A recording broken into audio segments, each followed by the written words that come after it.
ഈശോ മിശിഹായ്ക്ക് സ്തുതിയായിരിക്കട്ടെ. ഈ ലോകം എന്ന് പറയുന്ന സാത്താൻ്റെ സാമ്രാജ്യത്തിന് വിപരീതമായൊരു അവസ്ഥ ദൈവം ലോകത്തിൽ ഒരുക്കിയിട്ടുണ്ട്. ഈ ഭൗതിക ലോകത്തിൽ, ഈ ഭൗമിക ലോകത്തിൽ അങ്ങനെ ഒരു അവസ്ഥയുണ്ട്. അതിന് ദൈവരാജ്യം എന്നാണ് ബൈബിളിൽ പറയുന്നത്. ദൈവരാജ്യം എന്ന വാക്ക് ബൈബിളിൽ പുതിയ നിയമത്തിൽ തന്നെ 10 പുസ്തകങ്ങളിലായിട്ട് 68 തവണ ഉപയോഗിച്ചിട്ടുണ്ട് ദൈവരാജ്യം എന്നുള്ള വാക്ക്. ഇനി പുതിയ നിയമത്തിലെ 10 പുസ്തകങ്ങളായിട്ട് 68 തവണ ഉപയോഗിച്ചിട്ടുണ്ടെങ്കിൽ സ്വർഗരാജ്യം എന്ന വാക്ക് 32 തവണയാണ് നമ്മൾ കാണുന്നത്. അപ്പം ദൈവരാജ്യമുണ്ട്, സ്വർഗരാജ്യമുണ്ട്. ചില സ്ഥലങ്ങളിൽ ദൈവരാജ്യ സ്വർഗരാജ്യത്തെ ഒരേ അർത്ഥത്തിൽ തന്നെ അവതരിപ്പിച്ച സ്ഥലങ്ങൾ ബൈബിളിലുണ്ട് എന്ന് ബൈബിൾ പണ്ഡിതന്മാരും പഠിപ്പിക്കുന്നുണ്ട്. ഇപ്പോൾ നമ്മൾ മനസ്സിലാക്കാൻ പോകുന്നത് ഈശോ സ്ഥാപിച്ച ദൈവരാജ്യത്തെക്കുറിച്ചാണ്. ദൈവരാജ്യം യഹൂദര് ദൈവരാജ്യം എന്ന് പറയുന്ന മിശിഹായുടെ ഭരണത്തിന് കീഴിലുള്ള ഒരു ഭൗമിക സാമ്രാജ്യമായി കരുതി. കാരണം അവർക്ക് അവരുടെ ചരിത്രം മുഴുവൻ മനസ്സിലാക്കുമ്പോൾ ഭൗമിക ഭരണകർത്താക്കളുടെ കീഴിൽ അല്ലെങ്കിൽ അവരുടെ പൂർവ്വപിതാക്കളുടെ കീഴിൽ അവർക്കുണ്ടായിരുന്ന സമൃദ്ധിയും സുരക്ഷിതത്വവും ഒക്കെ അവർ നോക്കിയിട്ട് രക്ഷകനായ മിശിഹ ലോകത്തിൽ വരുന്നത് ഒരു ഭൗമിക രാജാവായിട്ടാണ് എന്ന് അവർ തെറ്റിദ്ധരിച്ചു. അതുകൊണ്ടാണ് ദൈവരാജ്യത്തിൻ്റെ സ്ഥാപകനായ യേശുവിനെ അവർക്ക് ഉൾക്കൊള്ളാൻ പറ്റാതെ പോയത്. ദൈവരാജ്യം എവിടെ തുടങ്ങുന്നത്? ഏദൻ തോട്ടത്തിൽ. ഏദൻ തോട്ടത്തിൽ സത്യത്തിൽ ആദ്യ മാതാപിതാക്കൾ പാപത്തിൽ വീണ് വഴിപിഴയ്ക്കുന്നതിന് മുൻപ് അത് ദൈവരാജ്യമായിരുന്നു. അത് കഴിഞ്ഞ് അവർ തകർന്നു പോയി കഴിഞ്ഞതിന് ശേഷം പിന്നീട് നോഹിൻ്റെ പെട്ടകത്തിലൂടെ ദൈവരാജ്യ പുനഃസ്ഥാപനത്തിനുള്ള പരിശ്രമം ദൈവം നടത്തുന്നു. അതും തകർന്നു പോയി കഴിഞ്ഞു. ബാബേൽ ഗോപുര നിർമ്മാണത്തിലൂടെ അവർ ദൈവരാജ്യത്തിൻ്റെ അഭിഷേക തലത്തിൽ നിന്ന് അകന്നു പോയപ്പോൾ പിന്നീട് ഇസ്രായേൽ എന്ന് പറയുന്ന ഒരു ജനസമൂഹത്തെ ദൈവം ദൈവരാജ്യ സ്ഥാപനത്തിനായിട്ട് ഒരുക്കിക്കൊണ്ടുവരുന്നുണ്ട്. സത്യത്തിൽ ദൈവരാജ്യത്തിൻ്റെ കൃത്യമായ ഒരു അവതരിപ്പിക്കൽ നടക്കുന്നത്, സ്ഥാപനം നടക്കുന്ന യേശുവിലൂടെ ആണെങ്കിലും യേശുവിലൂടെ സ്ഥാപിക്കപ്പെടുന്ന ദൈവരാജ്യത്തിൻ്റെ ഒരു മുന്നാസ്വാദനമായിരുന്നു ഇസ്രായേൽ സമൂഹത്തിൻ്റെ ജീവിതം. യേശുവിൻ്റെ വരവിന് ഏതാണ്ട് 18-19 നൂറ്റാണ്ടുകൾക്ക് മുമ്പ് 1850 വർഷങ്ങൾക്ക് മുമ്പ് ജീവിച്ചിരുന്ന അബ്രാഹത്തിലൂടെ ദൈവം ആ പഴയ നിയമസഭയെ അല്ലെങ്കിൽ പഴയ ദൈവരാജ്യത്തിൻ്റെ മുന്നാസ്വാദന മേഖലയെ ദൈവം സ്ഥാപിച്ചു അബ്രാഹത്തിലൂടെ. ഉൽപ്പത്തി പുസ്തകത്തിൻ്റെ 12-ാം അധ്യായത്തിൻ്റെ 2-3 വചനങ്ങളിലൂടെ അതിനെക്കുറിച്ചുള്ള ഏറ്റവും അടിസ്ഥാനപരമായ ദൈവിക വെളിപാട് ദൈവം കൊടുത്തു. ഞാൻ നിന്നെ അനുഗ്രഹിക്കും, നീ ഒരു അനുഗ്രഹമായിരിക്കും, നീ വഴി ഭൂമുഖത്തുള്ള സകല വംശങ്ങളും അനുഗ്രഹിക്കപ്പെടും. അതിനെക്കുറിച്ച് വിശദമായിട്ട് നമ്മൾ മറ്റൊരവസരത്തിൽ പഠിക്കും. അബ്രാഹത്തിലൂടെ വരുന്ന ഇസ്രായേൽ ജനതയിലൂടെയാണ് ദൈവരാജ്യത്തിൻ്റെ അധിപനായ, ദൈവരാജ്യം സ്ഥാപിക്കുന്നവനായ, ഈ ലോകത്തിൽ പാപപരിഹാര ബലിയർപ്പിച്ച് മനുഷ്യൻ്റെ പാപങ്ങൾ ഏറ്റെടുത്ത് അവരെ സ്വതന്ത്രരാക്കി പിശാചിന് ദുർഭരണം തകർക്കുന്ന യേശു ഈ ലോകത്തിൽ വരണമല്ലോ. ആ യേശുവിനെ കൊണ്ടുവരാനുള്ള, ഇറക്കിക്കൊണ്ടുവരാനുള്ള ഈ ലോകത്തിലെ ദൈവത്തിൻ്റെ ഉപകരണങ്ങളായി അവർ മാറണമായിരുന്നു. അബ്രാഹാം മുതൽ പരിശുദ്ധ കന്യകാമറിയം വരെയുള്ള പഴയ നിയമസഭയുടെ അങ്ങേ കണ്ണി മുതൽ ഇങ്ങേ കണ്ണി വരെയുള്ളവരെല്ലാം അങ്ങനെ ഉപകരണങ്ങളാകേണ്ടവരായിരുന്നു. പഴയ നിയമ ദൈവരാജ്യം യേശു സ്ഥാപിച്ചതാണ് യഥാർത്ഥത്തിലുള്ള ദൈവരാജ്യം. അത് എന്താണെന്ന് ചോദിച്ചാൽ ഈ ലോക ജീവിതത്തിന് ശേഷം നമുക്ക് ലഭിക്കാൻ പോകുന്ന സ്വർഗരാജ്യത്തിൻ്റെ ഈ ലോകത്തിലെ മുന്നാസ്വാദനമാണ്. വ്യത്യാസം എന്താണ്? ഇവിടെ ദൈവരാജ്യം എന്ന് പറയുമ്പോൾ ആ ദൈവരാജ്യത്തിൽ പിശാചിൻ്റെ ഉപദ്രവങ്ങളൊക്കെ അവർക്കുണ്ടായെന്ന് വരാം, പിശാചിൻ്റെ പ്രലോഭനം ഉണ്ടായി എന്ന് വരാം, പിശാച് തന്ത്രമൊരുക്കി അവരെ വഴിപിഴപ്പിക്കാനായിട്ടുള്ള എല്ലാ പരിശ്രമവും നടത്തിയെന്നും വരാം. പക്ഷേ അവർ ഈ ദൈവമക്കൾ ദൈവദാസരായി യേശുവിനോട് 100% വിശ്വാസം പുലർത്തി ജീവിച്ചാൽ പിശാചിന് അവരെ നശിപ്പിക്കാൻ പറ്റില്ല, ഉപദ്രവിക്കാനേ പറ്റുള്ളൂ. ഉപദ്രവങ്ങളെ അതിജീവിക്കാൻ ദൈവമക്കൾക്ക് കഴിവും കൃപയും അനുഗ്രഹവും അഭിഷേകവും ഉണ്ടായിരിക്കും. അപ്പോൾ ദൈവരാജ്യം എന്ന് പറയുന്നത് പിതാവായി ദൈവത്തെ പിതാവായി അപ്പനായി സ്വീകരിക്കുന്നു, സൃഷ്ടാവായി പരിപാലകനായി സ്നേഹനിധിയായി സ്വീകരിക്കുന്നു.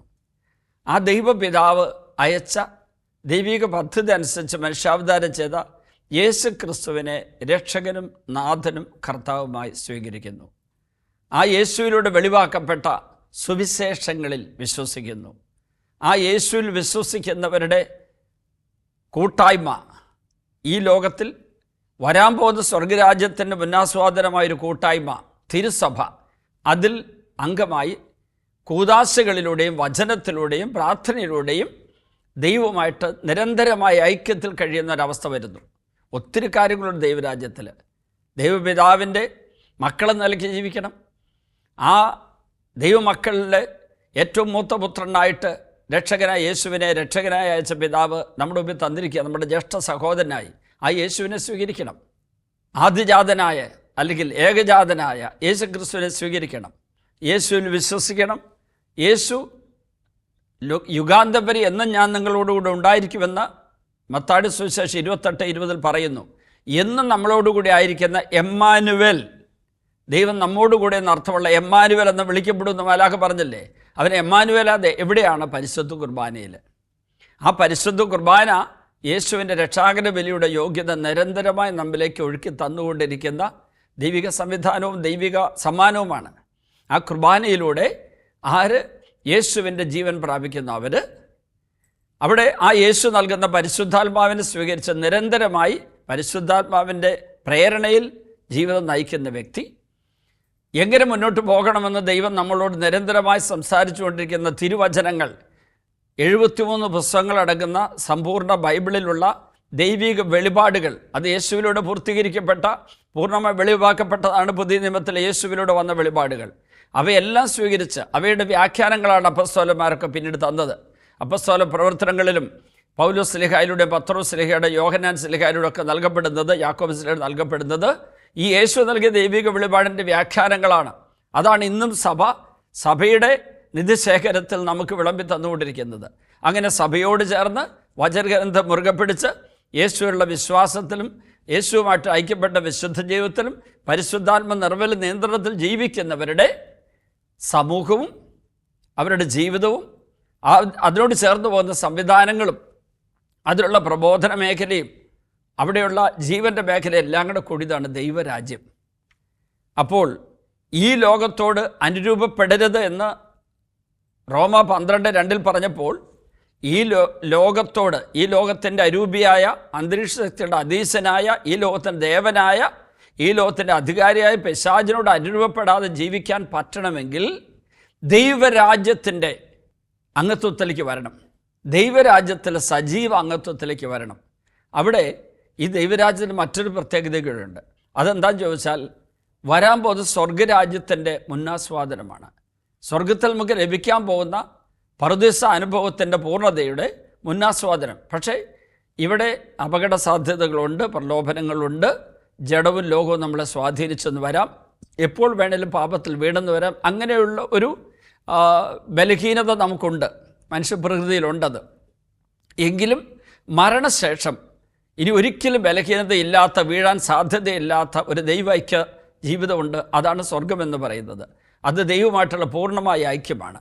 അതിലേക്ക് ലക്ഷ്യം വെച്ചുകൊണ്ട് വേണം ഈ ലോകത്തിൽ നമ്മൾ ജീവിക്കാൻ. അപ്പോൾ എപ്പോഴും ഒരു സ്വർഗോന്മുഖമായ സാക്ഷ്യ ജീവിതം നമുക്കുണ്ടെങ്കിൽ, അതായത് നിരന്തരമായി നമ്മുടെ മനസ്സിൽ നിത്യജീവൻ, നിത്യജീവിതം, സ്വർഗം, ദൈവൈക്യം, ഈ ലോകം ഒരു താൽക്കാലിക വാസസ്ഥലം മാത്രമാണ്, ഇതൊരു തീർത്ഥാടക ജീവിതമാണ് തുടങ്ങിയ ചിന്തകൾ നമ്മുടെ ഉള്ളിലുണ്ടെങ്കിൽ ഈ ലോകത്തിനു വേണ്ടി നമ്മൾ പാപകരമായ വഴികളിലൂടെ സമ്പത്തുണ്ടാക്കുകയും സ്ഥാനമാനങ്ങൾ നേടുകയും പേരും പ്രശസ്തി ഉണ്ടാക്കുകയും ലോകത്തിൻ്റെ കൈയടിക്ക് വേണ്ടി ശ്രമിക്കുകയും ചെയ്യുകയില്ല.